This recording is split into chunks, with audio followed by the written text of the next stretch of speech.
18th work session of the Jackson County Board of Education to order. And all members are present, and we do have a quorum. I appreciate and thank everyone for their attendance tonight. We know it's summer, and summer is quickly drawing to a close, so I'm told by my youngest. So, every day. Every day. Did I say that every day? So we'll move on. Our first item this evening is going to be comments from our superintendent, Dr. Brown. Please take it. Thank you, Mr. Clarsey. Thank you, board members, for your time and attendance this evening. First thing I want to introduce is Mr. William Pat Schofield. Mr. Schofield is our new Assistant Superintendent for Operations and joins us from the Georgia Department of Education. And we're excited to have you. Thanks for being here. Today was a great day for our system. We welcomed new employees with our district meet and greet. New teachers received their badges, they received their computers, human resources information, and the all-important payroll questions and answers were taken care of. They also had time to meet in their individual schools with their principals and their assistant principals. So it was an awesome opportunity for us to interact with them as our district office staff was there to support them. We also had quite a few community partners and resources that were there to support our teachers and answer any questions that they may have regarding our community. Thanks to our Human Resources Department for organizing that and welcoming our new employees. We are quickly approaching the start of the school year with pre-planning starting a week from today. We finished our first day of pre-planning Monday at this time. I don't know about the teachers, but I will be excited when that happens. We also have students returning next Friday, July the 29th, so those dates are quickly approaching.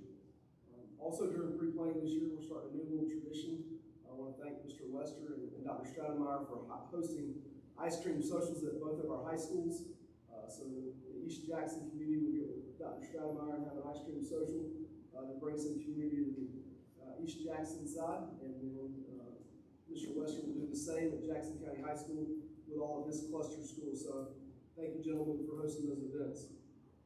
We'll also be communicating with all our parents tomorrow. We've sent out the dates for open house and times. We'll also be communicating the start and end day times for our schools, as well as transportation information. So the parents have all the information they need for the start of school. And I know Mr. Farmer and his staff will be there at open house to welcome our new students and make sure that they know what routes that they're riding. I think it goes without saying the last few weeks, month, after what's happened in Texas and Uvalde is all weighing on all of us. I want to assure the community that Sheriff Mangum and I and her staff have been working together, working collaboratively. We've had multiple meetings with the Sheriff's Department to talk about the new school year and to talk about things that we need to do as an organization and things that we're working with them on to make sure that we have a strong partnership and a positive working relationship. One aspect of school safety that will start this school year is the practice of having lockdown drills with our students. Our district has adopted the Avoid, Deny, Defend protocol for lockdown situations, which GMA and our state recommend. The goal is to have 2 drills.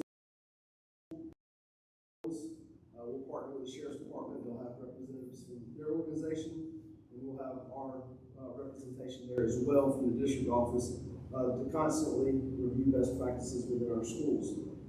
This is critical for us as we teach our administrators, teachers, and staff how to respond in the event of an emergency. And earlier today, Agent Shanks from the Department of Homeland Security actually reviewed the protocols with our maintenance team, custodians, and operations employees.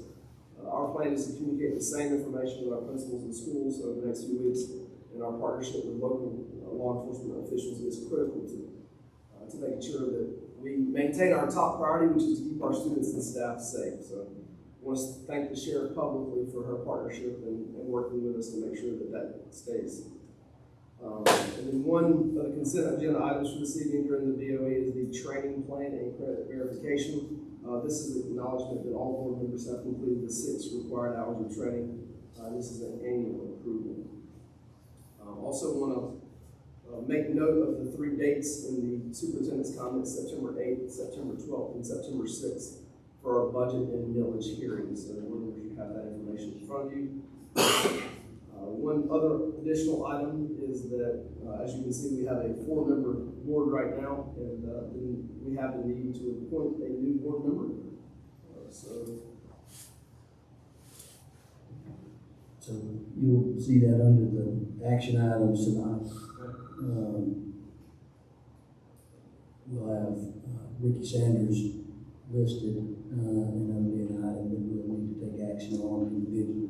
So just want to let you guys know that. That concludes my report. Now I'll call up Ms. Dunn, who will give our teaching and learning report.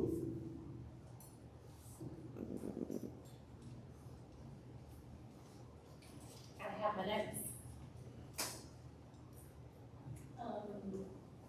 Good evening, board members and Dr. Brown. We had a fantastic leadership retreat on June the 15th and on June the 16th. We had a 2-day retreat. And so I have several images for you to view in your board packet. This first image is the result of the retreat, some of the work that our leaders did, and I'm going to shout out to Teaching and Learning team member Jennifer Sane, who designed this beautiful document for us. So shout out to Jennifer for that because it looks fantastic. And it's a really nice representation of the commitments that our instructional leaders, our assistant principals, our instructional, and our principals wanted to have as our commitments to students and to the way that we want to build out our classrooms with instructional expectations. So on that left-hand side, we committed in those 2 days that we believe all students can learn at high levels, and we're committed to those 10 tenets, providing students with relevant, engaging, authentic learning activities, giving them opportunities to include their own voice, providing them with clear indicators of success in the form of essential questions and learning targets, incorporating reading and writing in all content areas, recognizing the importance of the time we have in class, using that, using data to determine our next steps and plan and adjust instruction based on what our students' data is telling us, providing authentic feedback to them, supporting them in assessing their own learning, and providing appropriate accommodations for students daily that are based on their needs. So that's going to be printed, laminated, and in every classroom in Jackson County School System. And we're super proud of our leaders' voice because that's truly what that represents. That's their voice.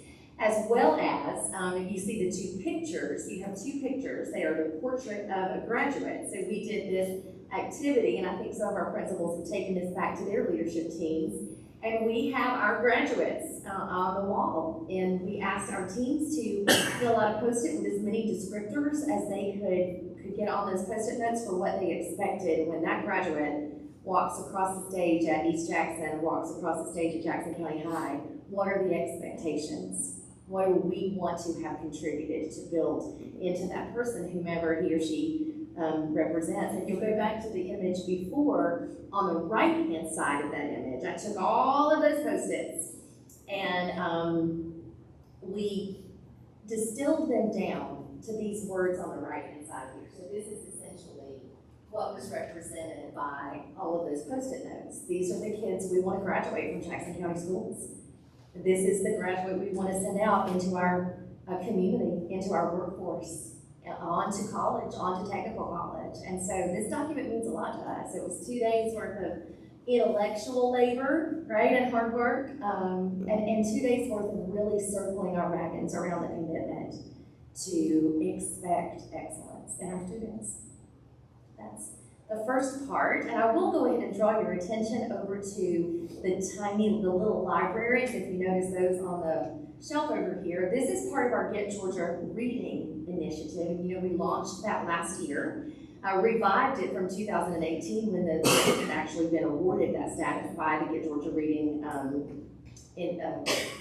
entity. And so this is kind of our revisiting that coming out of the pandemic. This is in partnership with Toyota, who donated 6 of these boxes to us to put up in our community. And so we are currently reaching out to our partners in education, our partners in industry, to find places where they would allow us to put a free little library. And we're gonna work with our high schools to have our service organizations and our students keep those stocked and checked on. So we're super excited about that and appreciate that partnership from Toyota. Our next agenda items are some introduction of board policy and revision of board policy. So we'll start with board policy IKBB. This is called the Divisive Concepts Complaint Resolution Policy. This comes out of Senate Bill 377, which was introduced during the last season, right, House and Senate season. And so what you have here, the requirements for this bill or for this policy are that we adopt a complaint resolution. And that's what you have in front of you, board members, is our recommendation based on advice from state and schools attorneys to adopt this complaint resolution for our parents. And that begins with under requirements. That follows the process of where parents will, where they would file it if they had a complaint, where they would communicate that complaint, and then going down through each of those items, how we would handle that complaint for parents, how we would help resolve that complaint up to the appeals process, which would be appealed to Board of Education. Any questions about that one? Just as a reminder, we'll need to vote on these this evening, but then we'll go into after next month's meetings, just give public opportunity to ask any questions, things like that. That's right. So this is new, it will lay on the table. We'll approve these tonight, is my understanding, Dr. Graham. We'll approve on the level table. Yes. So our August action item would then be to adopt that resolution, that process as our resolution. Right, so we'll approve, and as Brent said, we will adopt next month. Yes, sir. Our second item in your packet is actually just a revision to existing policy. And so this is our student attendant policy revision, and you'll see item number 4 is the addition, and this also comes out of legislation, which adds any participation in a 4-H activity as an excused absence. And so that joins a list of paging in the General Assembly or participating in other, teen election participants. And so 4-H activities now become excused under schools' attendance policies. So that is a revision which can be voted on this evening. And then we have 2 more exciting policies to bring to you this evening. Our next policy is IEDA unstructured break time. This actually codifies, makes recess the law. Kids around Georgia are going to be screaming from the rafters that recess is a law. In 6, or actually in K-5, and then unstructured break time in 6 through 8. And so this one is written in such a way that they do keep the teachers and the principals and anyone who's been in a school on a rainy day in mind. We called that indoor recess when I was a principal, and it involved shaving cream and whatever else we could get our hands on to keep them busy, right? So this just requires that we have a scheduled recess for students in kindergarten through 8th grade or through 5th grade every school day, with the exception of we could not force it if a child had PE already that day. We could not enforce it if there was inclement weather or other circumstances. Our field trip ran late. We're going to, miss dismissal time. So they definitely have left that disasters or acts of God. We do not have to have recess in a tornado. They've also given the principal discretion to determine the length, the frequency, the timing, and the location of any breaks that are structured in grades 6 through 8. So those don't have to be daily breaks, but they do have to allow unstructured break time. Questions about that one? All right. The last one that we have for you this evening will also need to lay on the table for us to adopt complaint resolution in August. And this is Board Policy IKBC. This comes out of Senate Bill 266, which was introduced in the last legislative session as well. Materials harmful to minors. This is a complaint resolution process. So if we get to the requirements portion, board members, this is the language we will ask you to review over this month. and, just become familiar with, the public will have questions about, we'll be prepared to answer. But our process for reviewing and submitting complaints for any material that is deemed harmful to minors. The description or the definitions, multiple definitions of what is meant by harmful are listed in the top portion of that policy. Yes, sir. This also includes media screening, right? Correct. Yes, sir. Will we be providing some in-service support to our media program, some guidance? So I will also shout out again to Jen Sain. She's 2 for 2 this evening, who has worked, is a former media specialist. I believe we're in your media center, aren't we, Ms. Sain? And is currently supporting with professional learning our media specialist as well. We have a very good process in place, a robust process in place currently for review. And so she does lead that professional learning, and we will update them on what is added with this process. Yes, sir. Yes, sir. Any questions? Thank you, Mark. Thank you, Fran. Dr. Hargreaves? Well, good evening. We are excited to share some updates from our HR department. And I want to just really shout out our leaders, our school principals and admin, because they have done an excellent job with hiring. And we know that excellence starts with those hires. So the first thing that I want to bring you tonight is a hiring update from the season. And really this begins in January and February. So today was kind of a culmination of that, and it is always wonderful to see face-to-face the candidates that our schools have chosen and how excited our candidates are to be in Jackson County. And that's one of the best things about meeting those folks face to face. So our school leaders have really been hiring the best and looking for excellence. And so I'm going to just provide you a little bit of an overview, and this is linked in for your review as well. So updates from the hiring season 22-23, we have 233 total new hires in Jackson County, and we may have added just 1 or 2 since then, with an average years of experience of 9 years. So that's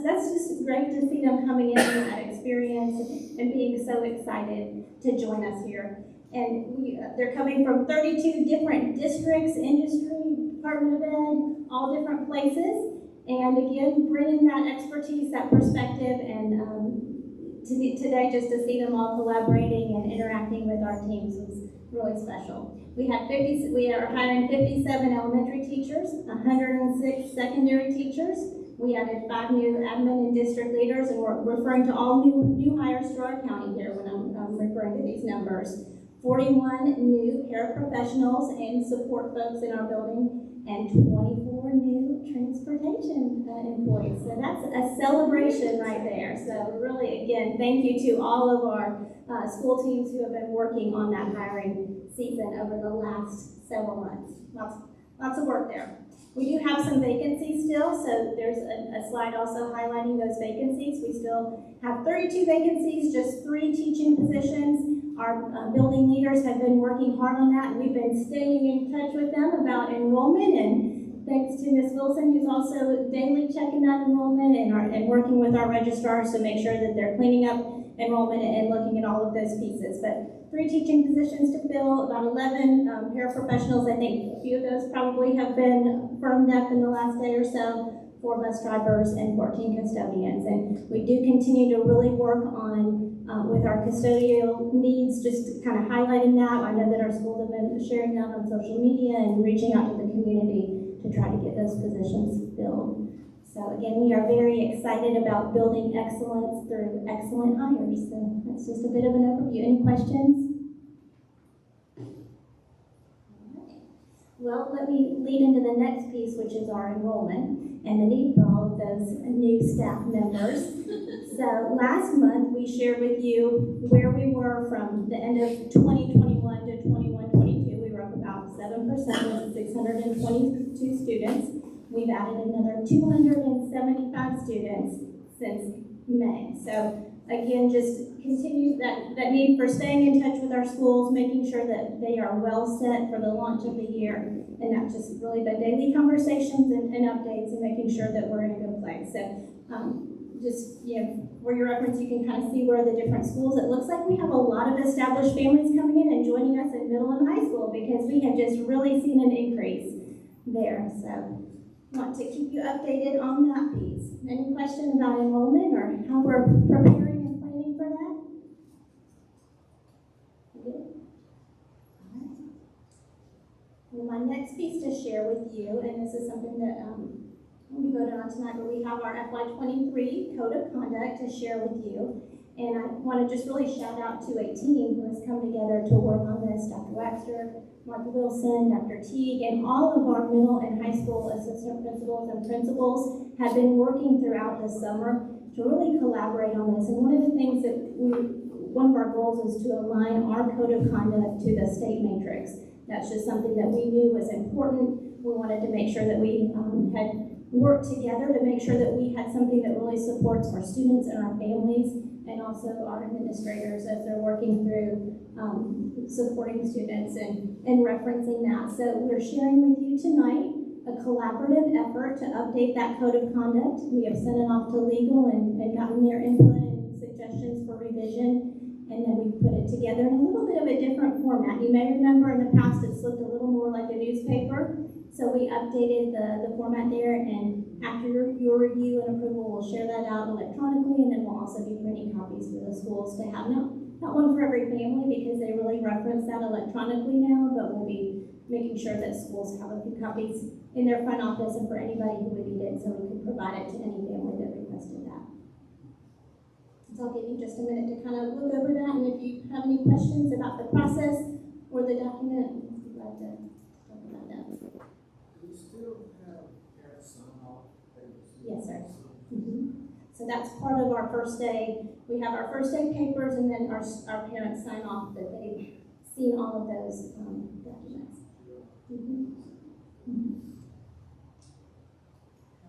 Hispanic students, do we have any copies that we can? Yes, we will make sure that we also share it that way as well.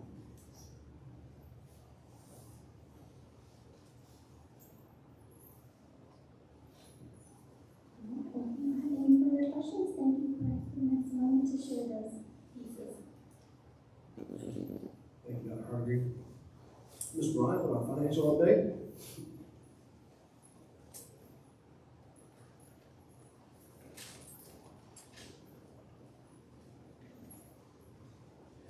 Good evening. I'm excited to share with you tonight. So I think the first thing we're going to start with is SPLOST, which has really great news on it. Our most recent deposit was over $1,381,000, which is our largest month yet. That's so exciting to see that. We need that money to come in and help us prepare for the growth that we're seeing. And it's almost $500,000 more than June of last year, which is just tremendous growth.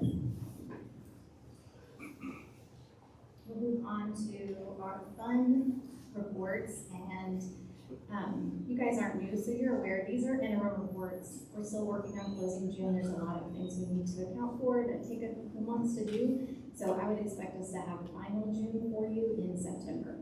But for the moment, our ending fund balance for fiscal year 22 was just shy of 27 million.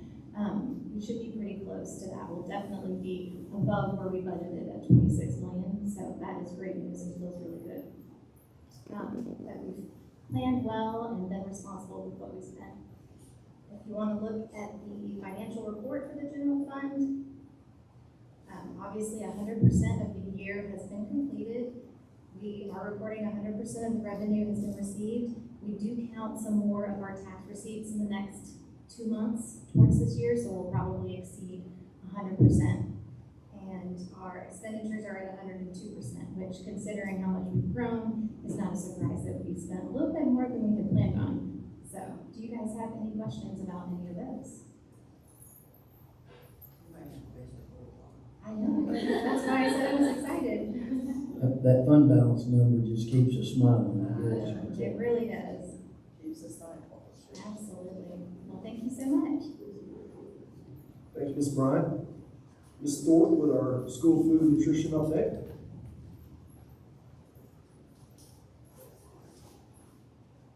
Good evening, everyone. This this next school year, school year 23, we're gonna be returning to what we call our normal national school lunch program. We've been really blessed the last 2 years.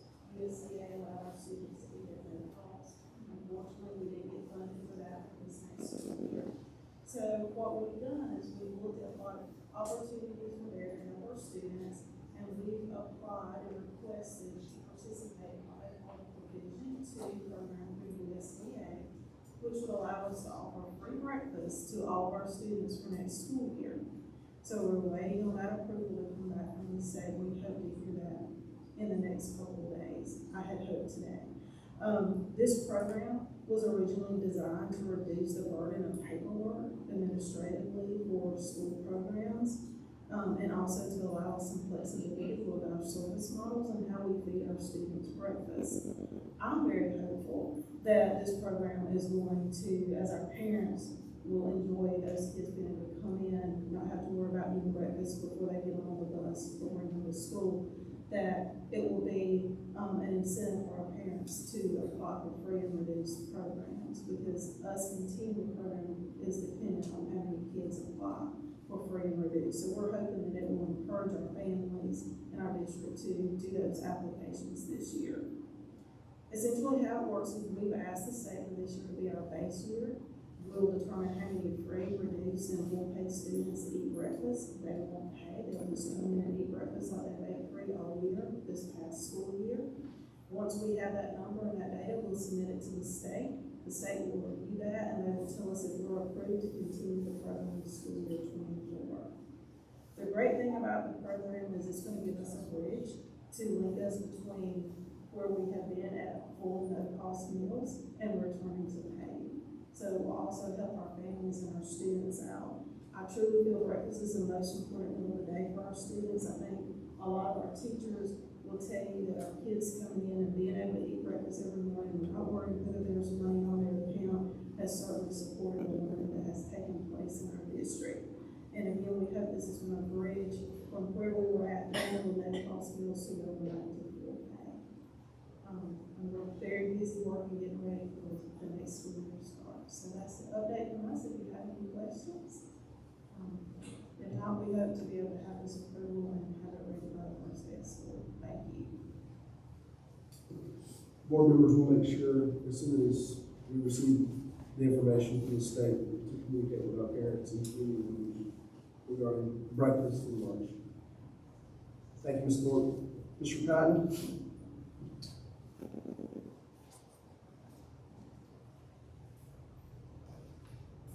Good evening, everybody. Quick update on our projects. A few of them that are going on, the big ones anyway. The Lakes and Old, I don't know if you've been by there, but it's changing daily now. We got some steel going up and a lot of concrete. And we were able to complete the roundabout, and we got, we're tracking well right now. Constantly still monitoring procurement, but we've been able to, we're getting some steel in now that it feels a little better with the concrete buildings. So. I will say I appreciated those pictures, and I shared them with a couple of our guys at the office. This is just how fast you guys are moving. Yeah. And how slow my guys are. if you need any more, I hope I don't. Well, that was a good motivation. It is moving well, given the times. The synthetic turf at East High is going well. I wish we had some pictures from today, but I was talking to John earlier, and he said it was actually green now to about the 40-yard line. So we are moving with that. West Jackson Elementary School, we did some renovations to the media center, and all the furniture came in, and it looks great over there. I think the kids are going to be really excited about that. So if you're by that way, just pop in and take a look at it. Way more functional for them now. Mobile classrooms, we had the last ones coming over July the 4th, so I'm sure you got a chance to see that. I was excited about that. I know you were. So everything else is hooked up and ready to go. We're working on, should have power to those this week and just wrapping everything up early next week on those. The parking lots, I don't know if anybody had a chance to see those, that project went almost as planned over the break. North Jackson was, due to weather, we didn't get it done, but they're gonna do it later this week is the plan. So Friday and Saturday this week. And Empower, some minor stuff to make their front office more functional, and that worked out really well, I think. The window and things that now it looks like a front office, everything. And the band room, also, if you get a chance to pop in there, it looks great. Those other ones, Gum Springs floors turned out wonderful. We did, of course, East Middle, and we got another little project at East Middle going now on the media center. So we'll have that wrapped up before 6 starts. And the robotics lab was a good project that I think the kids will be really excited about. You can scroll to the pictures and then anybody has any questions? I do like the drone shots.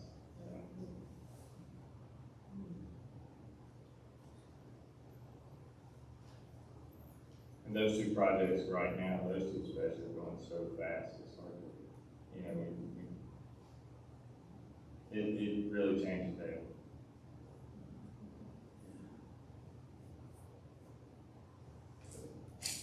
They good? Thank you. Thank you, Josh. Yes, sir. Lots of things going on. I appreciate you juggling everything to get us ready for next Monday.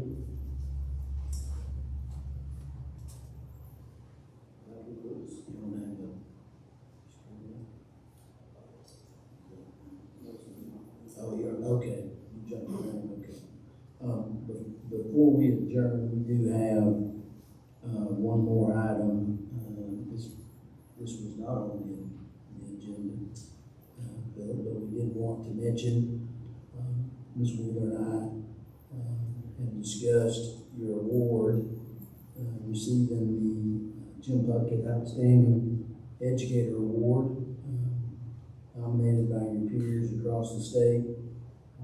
We know this as board members, as we interviewed Dr. Brown, we know that his characteristics of leadership, and his role model to others, is one that should be recognized, and we are proud to know that you were nominated and received this award at the Gale Conference. I'm saying that right, Ms. Rita?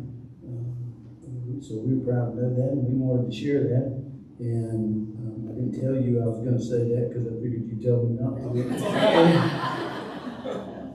But we couldn't let this let it go without being said. So we just wanted to make it known publicly during the work session, and just want to thank you for your work, and we look forward to the years to come. Okay.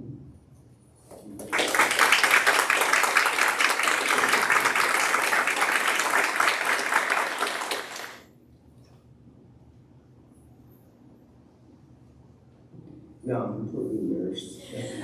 Nothing like a little awkward silence to follow. We good to roll into the. Anybody need a break? Robin, good? I guess without any delay, we just move right on. We'll just zip through this real fast. So I'll go ahead and call the July 18th Board of Education meeting of the Jackson County Board of Education to order. All members are present. Our first item of business is, and this always, and I mean this, I don't want anybody to think I'm trying to be funny. I do enjoy this part of our meeting, the Pledge of Allegiance. So Mr. Danny Walker is going to lead us through the Waxter, if he can come forward, I'm sorry. Everyone please stand. I pledge allegiance to the flag of the United States of America and to the republic for which it stands, one nation, under God, indivisible, with liberty and justice for all. Danny, thank you for that. I'm used to a string of youngins coming up. So apparently I'm the youngest guy around here. All right, I'll try to be serious now as we head into our business portion of the meeting. So our next item on the agenda is our minutes from our last meeting. We've had an opportunity to circulate them. Are there any additions or corrections to the meeting minutes from June the 13th? Is hearing none, I'll entertain a motion to approve our minutes from June 13th. Reading the minutes, I so move to approve them. I have a motion to approve, do I have a second? I have a motion, second, all in favor? All right, that's unanimous, approved. The next item is approval of our agenda. I know this is quick, we usually don't tap this in right after a work session, but the agenda before you, I'll entertain a motion to approve the agenda. So I have a motion, do I have a second? I have a motion, second, all in favor? It's unanimous. So our next item is our superintendent's comments. Dr. Brown? Mr. Clarsey, board members, I want to call your attention to the 3 dates that we mentioned earlier for our 3 budget millage hearings, September 8th, September 12th, and September 16th. Also want to call Ms. Todd up. She has a presentation from our Human Resources Department regarding sick leave payout. Good evening. It is my pleasure to acknowledge several dedicated employees this evening as they enter into retirement. As a part of our board policy, which I know you're all aware of, classified employees who are members of the Public Employee Service Retirement Program who retire after a minimum of 10 years with our district can be eligible for payout for any sick leave they've accrued of 20 days or more. And we had 6 employees who earned a payout at the end of this school year. Many of them, most of them, were not able to join us this evening as they have fully embraced retirement. And are either on vacation or have assumed another job as grandparents and were needed in that role this evening. Those employees were 4 custodians, Ms. Patricia Carlisle, Ms. Patricia Gerald, Tyler Lee, and Dorothy May. We also had a bus driver, Mr. Stephen Steve, who also received a payout. But we do have one employee here with us this evening who has worked with our school nutrition department for the past 15 years. During those 15 years, she only missed 24 and a half days of work. That is an average of only 1.5 days every school year. Her dedication to her job in this school system is invaluable.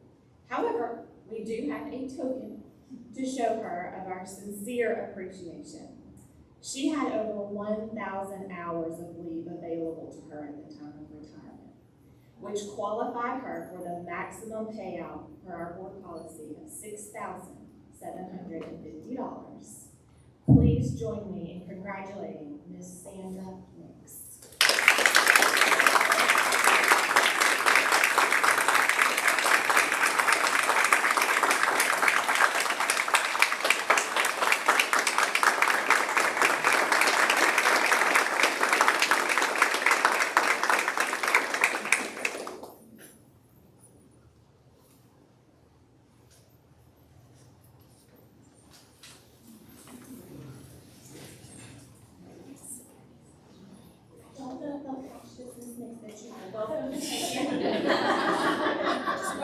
And I will say that Ms. Thorpe said that she has just a little while to enjoy retirement where she's going to ask her if she wants to sub.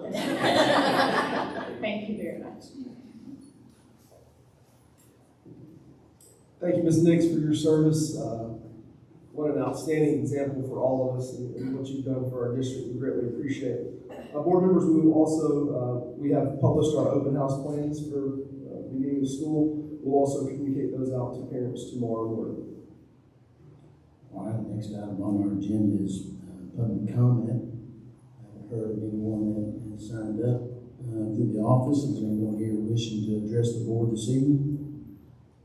Seeing none, we will move on. Our next item is our consent agenda. board members, you will see the items before you. We've already discussed the policies that we'll have to lay on the table for a month.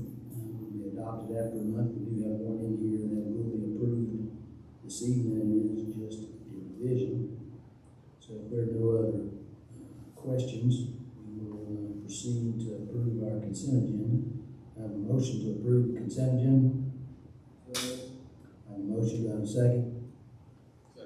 A motion second, all in favor of approval of consent agenda items? It's unanimous. All right, our next item is our BOE appointment. As we have discussed amongst ourselves and here publicly, we will entertain a motion to approve Rick Sanders as our next Board of Education member. Mr. Sanders won the election and would normally take office in January. He will represent the portion of West, North, and the Maysville area. So we look forward to welcoming Mr. Sanders. I call him Ricky. We look forward to welcoming Rick to our board. So I'll entertain a motion to approve Rick Sanders as our next Board of Education member. I have a motion, do I have a second? So I have a motion and a second, all in favor? That's unanimous, in case you take notes. All right, welcome aboard, Mr. Sanders. So we will look forward to seeing you next week. Remember, we hold a month back on your pay, so just, enough of the engineer jokes. Without any further business, we stand adjourned. Thank you.